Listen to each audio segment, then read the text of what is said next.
రాష్ట్ర ప్రభుత్వ తీరుతో విసిగి వేసారిన ప్రజలు స్వచ్ఛందంగా టీడీపీలో చేరడాన్ని స్వాగతిస్తున్నామని టీడీపీ కడప నియోజకవర్గ ఇన్ఛార్జ్ మాధవిరెడ్డి తెలిపారు. కడప నగర శివార్లలోని చలమారెడ్డిపల్లి 4వ డివిజన్లో పలువురు కార్యకర్తలు టీడీపీలో చేరారు. వారికి మాధవిరెడ్డి కండువా వేసి పార్టీలోకి సాదరంగా ఆహ్వానించారు. అలాగే నగరంలోని 1, 2, 3, 4 డివిజన్లకు సంబంధించి పార్టీ కార్యాలయాన్ని ఆమె ప్రారంభించారు. 4వ డివిజన్లో చలమారెడ్డిపల్లిలో తెలుగుదేశం పార్టీలో కార్యకర్తల చేరిక జరిగింది. పెద్ద ఎత్తున దాదాపు 100 కుటుంబాలపైన ఈరోజు తెలుగుదేశం పార్టీలో చేరడం జరిగింది. అలాగనే ఈరోజు 1, 2, 3, 4వ డివిజన్ సంబంధంగా ఇక్కడ తెలుగుదేశం పార్టీ ఆఫీస్ని కూడా ప్రారంభించడం జరిగింది. ఇది చాలా శుభ పరిణామము.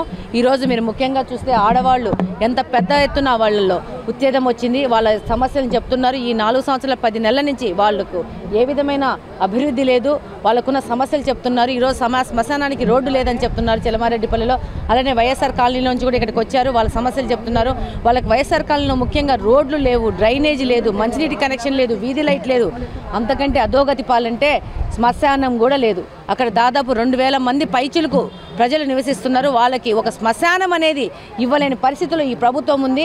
2014 నుంచి 19 మధ్యన శ్రీనివాసరెడ్డి గారు ఇన్ఛార్జిగా ఉన్నప్పుడు అక్కడ 1.5 ఎకరము శ్మశానానికి కలెక్టర్ గారితో మాట్లాడడం జరిగింది. దాన్ని అలాట్ చేయడం కూడా జరిగింది. ఈ తర్వాత ఈ గవర్నమెంట్ వచ్చినాక ఆ స్థలాన్ని కబ్జా చేసుకొని వీళ్ళ యొక్క వైసీపీ కార్యకర్తల దానిలో 1 సెంటు భూమి అంటూ దాంట్లో కూడా ఇల్లులు కట్టుకోవడం జరిగింది.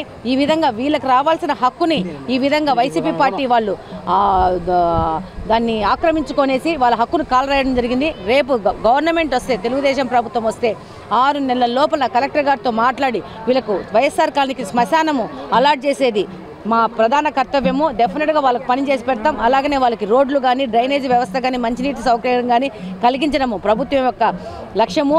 అలాగే చంద్రబాబు నాయుడు గారు మంచినీళ్ళ ప్రతి ఒక్క ఇంటికి మంచినీరు అనే పథకం ద్వారా తన మేనిఫెస్టోలో వచ్చారు. దాని ద్వారా వైఎస్ఆర్ కాలనీలో ప్రతి ఒక్క ఇంటికి మంచినీటి కనెక్షన్ ఇచ్చి వాళ్ళకి మంచినీళ్ళు ఇచ్చే విధంగా మేము పని చేస్తాము. ఆ విధంగా అభివృద్ధి వైపు మేము అడుగులేస్తాము.